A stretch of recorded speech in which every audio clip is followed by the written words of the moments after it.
ਤੇ ਅੱਜ ਦੀ ਵੀਵਾਰ ਵੀਡੀਓ ਹੀ ਤੁਹਾਨੂੰ ਦੱਸਣ ਲੱਗੇ ਆ ਕਿ ਸ਼ਹਿਜ਼ਾਦ भाई और वेला मुंडे दे अब्बू मिले या कोई नहीं मिले, किन्ने पैसे मंगे गए भाई, जिन्होंने अगवा किया किन्ने पैसे मंगे भाई, इन्ने पैसे तुम समझते हो तो तुहाडे अब्बू नूं छोड़ दिसा। आज की वीडियो तुहानूं ये दस दियां कि कोई लोग ऐसे जेह्ड़े मतलब कि अपने व्यूज़ां दी खातिर ना झूठ बोल के ना लोगों को कह रहे हैं यार वो मतलब कि वफात पा गए, ये हो गया वो हो गया, तेज हो गया, डैट हो गया।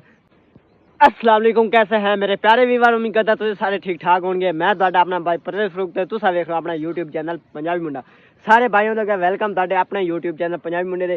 ते अज दी व्यूअर वीडियो ही तुहानूं दस्सण लगे आ कि शहजाद भाई और वेला मुंडे दे अब्बू मिले या कोई नहीं मिले, किन्ने पैसे मंगे गए भाई, जिन्होंने अगवा किया किन्ने पैसे मंगे भाई, इन्ने पैसे तुम समझते हो तो तुहाडे अब्बू नूं छोड़ दिसा। अज दी वीडियो तुहानूं ये दस दियां ते इंशाल्लाह बहुत ही खास आई दी साडी वीडियो है, क्योंकि कोई लोग ऐसे जेह्ड़े मतलब कि अपने व्यूज़ां दी खातिर ना झूठ बोल के ना लोगों को कह रहे हैं यार वो मतलब कि वफात पा गए, ये हो गया वो हो गया, तेज हो गया, डैट हो गया। मतलब कोई कहता अगवा हो गया, कोई कहता मतलब कि उन्होंने पकड़िया गया, कोई कहता कुछ हो गया। मतलब कि एक व्यूज़ां दी खातिर ना बड़ा कुछ सिर्फ फेक दिखा रहे हैं अपने व्यूज़ां दी खातिर। और लोग जो सच्चे साधे सीधे बंदे ना उन्हें नहीं पता चल रहा यार कि आज वेले मुंडे दे अब्बू और या आने मिलन जाइए या ना जाइए, पता नहीं आए उसे ना आए उसे।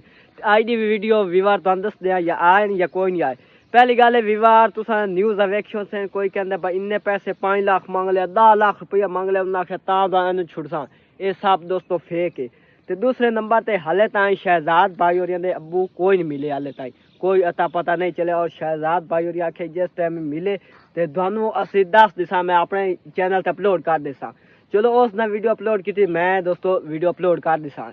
तो अज की वीडियो शुरू करें तो पहले जिस भाई ने इन्हें किया चैनल सबसक्राइब जल्दी जल्दी कर दे, सबसक्राइब वीडियो कर दे बिल्कुल लाइक। तो फिर तुम दसते अगलिया सारिया गल्लां बातां, क्योंकि लोग यार क्यों झूठ फैला रहे, इस तरह नहीं करना चाहिए उन्होंने। चलो वीवर यार जेह्ड़े उन्होंने नाल नहीं खलो सकते, मतलब कि मुश्किल वक्त नहीं उन्होंने साथ दे पा रहे, चलो यार वो फेक वीडियो तो ना बनाए अपने व्यूज़ां दे खातिर। चलो दसना तुम सच दसो यार, ताकि लोग तुम्हारी वीडियो देखें, तुहानूं कोई ना कोई फायदा होवे, उन्होंने मतलब कि होवे भाई तुस एतबार का करन लग जाए वाकई यार ये बंदा ठीक गलबात कर रहा। तो कोई लोग ऐसे उन्होंने मतलब कि मुश्किल दे ना वो नवे फड्डे खोली खड़ोते हैं भाई, यार ये हो गया अगवा हो गया, वो वफात पा गए, ये हो गया। मतलब कि अपने एक व्यूज़ां दी खातिर दोस्तों सब कुछ झूठ मार है। कोई कहते 10 लाख मंग लिया, 5 लाख मंग लिया, सब दोस्तों फेक है। तुम सच वेखने की कोशिश करो।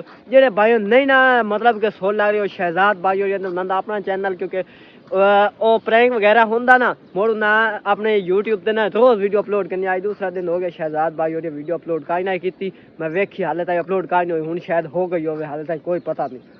तो जिस टाइम दोस्तों मिले ना उन्होंने अब्बू मलाक सादिक मलवाना मिले इंशाल्लाह, और जल्द जल्द अपने चैनल पर वीडियो अपलोड कर दे सक। तुस सच वेखने की कोशिश करो, नहीं मैं कहता यार मैं सच कह रहा दूसरे सारे झूठ कह रहे हैं, तुम मेरी वीडियो वेख। नहीं दोस्तों ऐसी कोई गल नहीं।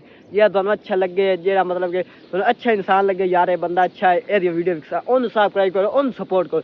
ये झूठ फैला रहे उन्होंने की यार करने का फायदा, ये दसो आज नहीं तो कल। क्योंकि जो मुश्किल टाइम होंदा ये थोड़ा ही टाइम होंदा है, मुश्किल का टाइम कोई ज़्यादा नहीं होंदा। तकरीबन 10 दिन लग से 5 लग ज़्यादा नहीं हो गया, मतलब थोड़ा टाइम होंदा है, बाद ही पता लगता है यार आ बंदा की हो जाए अच्छा या बुरा, बाद ही पता लगता है।